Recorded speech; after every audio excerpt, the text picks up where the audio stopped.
नहीं है। जैसे जैसे अब ये तो नहीं पूछेगा आपसे कि हम में योम गमिया जो है किसका बुखार है, गम का नाम से पता चलता है। क्या पूछेगा? जहां नाम से नहीं पता हो, जैसे हमिया है, हमिया कहते हैं आदमी की फिक्र फिक्र अगर हो रही है तो उसको हमिया कहते हैं, आदमी अपने बारे में सोच। फजैया कहते हैं डर को, फजा कहते हैं डर, अरबी वर्ड है डर, यानी कि फजा है, फजैया है तो डर का बुखार हो गया। गजबिया है तो गुस्से का बुखार है। फरहत खुशी होती है। सहरिया बेदारी से बना है। ताबिया का मतलब होता है थकान, है ना। ताबिया थकान को कहते हैं। इसहालिया इसहाल में होगा। वजिया वजह कहते हैं दर्द को, तो ये दर्द का बुखार होगा। वजह दर्द कहीं भी वजह है, वजह उल वर्क है, वजह उल खतन है, वजह उल है, तो वजह मतलब दर्द, है ना। गशिया है तो गशी का बुखार हो गया। जोया जो उल बकर से बना है। जो उल बकर एक बीमारी है, आप लोगों को थोड़ा बहुत याद हो तो, है ना, मतलब सिर्फ जो उल बकर। Yes sir. जो उल बकर एक बीमारी है, इसमें चलो बाद में पढ़ेंगे। जोल बकरी बीमारी, इसमें आदमी को भूख नहीं थी, खाना जो है आधा जो है उसके भूखे रहते हैं, ये उसका डिफिनेशन है। यौम सदिया आधा जो है भूखे रहते हैं। एक है जोल, क्या था, जोल बकर है, जोल कल्ब है, तो दोनों में फर्क है थोड़ा सा। यौम सदिया सुदेक का बुखार ज्यादा दिन तक रहे। तुखमिया तुखमे का बुखार। वर्मिया याद करने वाली कौन चीज है? फजैया डर का बुखार। हमिया फिक्र का बुखार, जो मीनिंग से नहीं हो रहा है। बाकी इस्तेसफाइया इस्तेसाफात, ये एक बार आया था। सर्दी की वजह से जिल्द के मौसमात बंद होकर बुखार आ जाता है, ऐसा हो सकता है क्या? जिल्द क्या कर रहा है? जिल्द के सर्दी की वजह से जिल्द के मौसमात बंद होकर बुखार आ जाता है, हाँ, इसकी पॉसिबिलिटी कम है। अब इस्तेसाफिया जिसमें बंद हो जा रहा है, इसको हम फादरा भी कहते हैं। ये सवाल आएगा, सब रटने वाली बात। शराबिया और गजा की दवा हम यौम कशफिया तर्क, ये है इंपॉर्टेंट। उम्मे यौम कशफिया तर्क हम्माम का बुखार। अगर किसी को कशफिया की सूरत जिल्द की खुश्की को, अगर किसी को हम्माम करने की आदत है, ऐसे जगह चला गया जहाँ उसको हम्माम नहीं मिल रहा है, तो इसलिए उसके जो डेली रूटीन है वो ट्रिब्यूट होगा और उसकी वजह से उसको बुखार आ सकता है, तो उसको हम कहेंगे उम्मे यौम कशफिया। और कशफ क्या है? जिल्द की खुश्की, खुश है जो कशफ जो है जिल्द की खुश्की को कह रहे हैं। याद करते ना, और याद कैसे होगा? समझ के, लिख के, पढ़ के, एक ही बार में याद नहीं होने वाला। पेचिश और इसहाल का बुखार, जाहिर सी बात है पेचिश और इसहाल का बुखार कैसे हो जाता है? कोई ना कोई इन्फेक्शन होगा तभी होगा।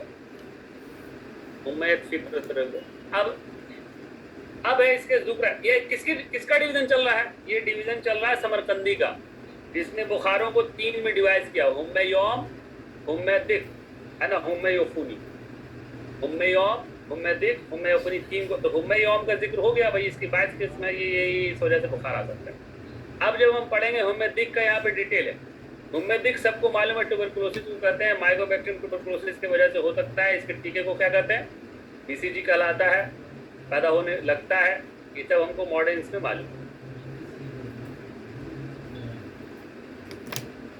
अरे इसमें बहुत दिन तक ट्यूबरकुलोसिस एक बहुत बड़ी बीमारी रही है, आज भी है, गांव वगैरह में तो आता भी है।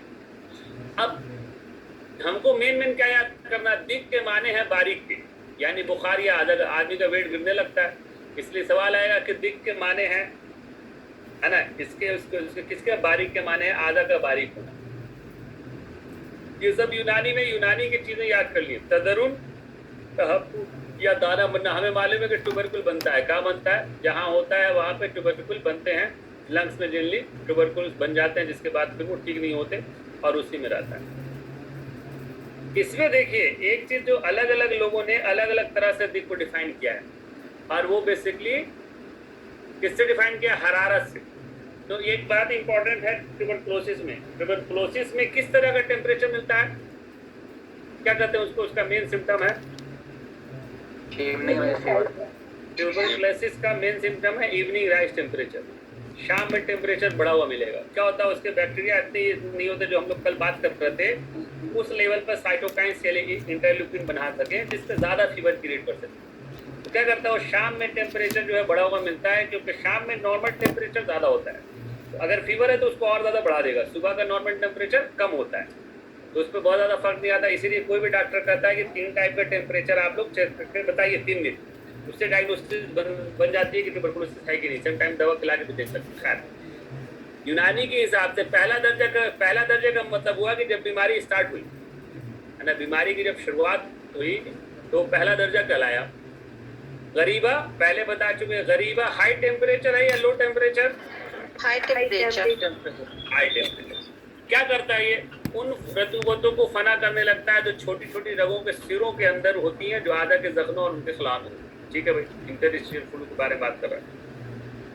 इंटरस्टिशियल फ्लूइड के बारे में क्या, तिलिया फना होने लगती है जिसका आरंभ शबनमी रतूबत के साथ हो जाता है, जो कि आधा के खानों में होती है। इसका मतलब हुआ अब सबसे लास्ट में क्या होता है, सबसे लास्ट में जो है जब फना हो चुकी थी, हरारत हो चुका होता है, जो पैदाइश के वक्त अनासिर यानी पानी और हवा से होती है, जो कि रतूबत कुसिया कहलाती है। यही क्या है, यही है इंट्रासेलुलर फ्लूइड, रतूबत मनविया। लेकिन ये आएगा नहीं, आएगा क्यों नहीं आएगा, इसलिए नहीं आएंगे। सवाल किस चीज़ पे फोकस देना है, किस चीज़ पे फोकस नहीं देना। मॉडर्न हिसाब से ट्यूबरकुलोसिस पे जितनी रिसर्च, जितनी दवाएं और जितनी चीज़ें मालूम है, और इसमें जो बातें कही जा रही हैं, उसका जो है इंटर रिलेशन नहीं बनता है। इंटर रिलेशन नहीं बनता है तो क्या नहीं बनेगा, सवाल नहीं बनेगा। अब पुराने कितने भी सवाल उठा कर देख लीजिएगा, उसमें ये नहीं लिखा रहेगा कि किस रतूबत से किसका टच होता है ना। हाँ, मीनिंग पूछ सकता है। लास्ट दर्जे को क्या कहते हैं, तो मुफत्तित और मुहश्शिफ कहते हैं, यानी कि पूरी तरह से टूट जाना। मुफत्तित टूट जाना, इसीलिए कहते हैं मुफत्तित हसाद दवाएं का क्या मतलब होता है, पत्थर को तोड़ने वाली दवा। मुफत्तित हसाद दवा यानी कि पत्थर को तोड़ने वाली दवा। मुफत्तित हसाद दवा कौन सी है यूनानी में, नाम बताइए अगर किसी को मालूम हो तो।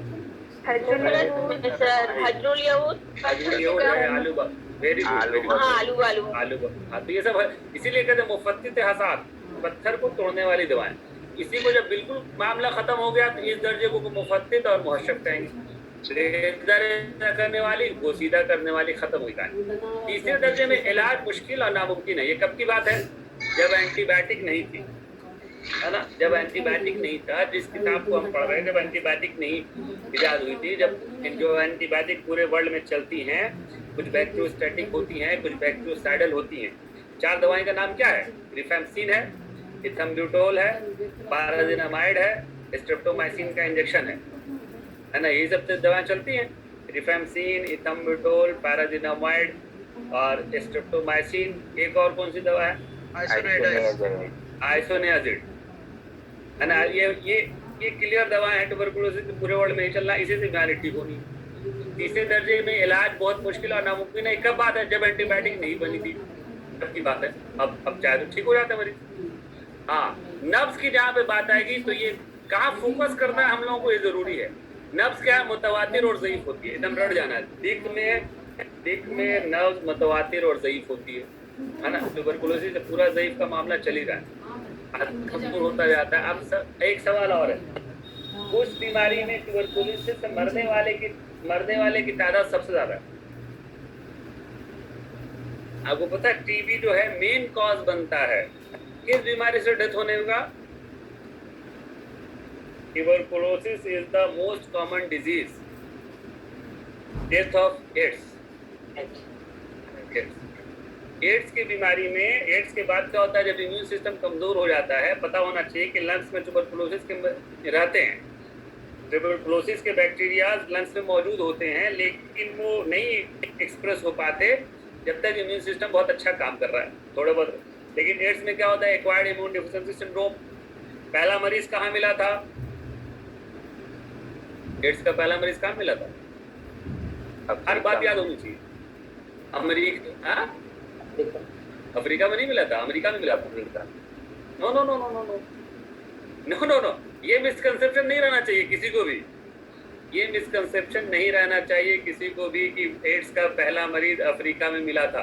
मैं आपको बता रहा हूँ, ये मिसकंसेप्शन है, क्योंकि एडवांस टेक्नोलॉजी अमेरिका की ही रही है। पहला मरीज अमेरिका में ही मिला था, ओरिजिन वो उसको फिर निकाला गया तो कहा था भाई इसका ओरिजिन जो है अफ्रीका से है। ये कभी मत कही है कि अफ्रीका में पहला एड्स का मरीज मिला था, नहीं, नेवर।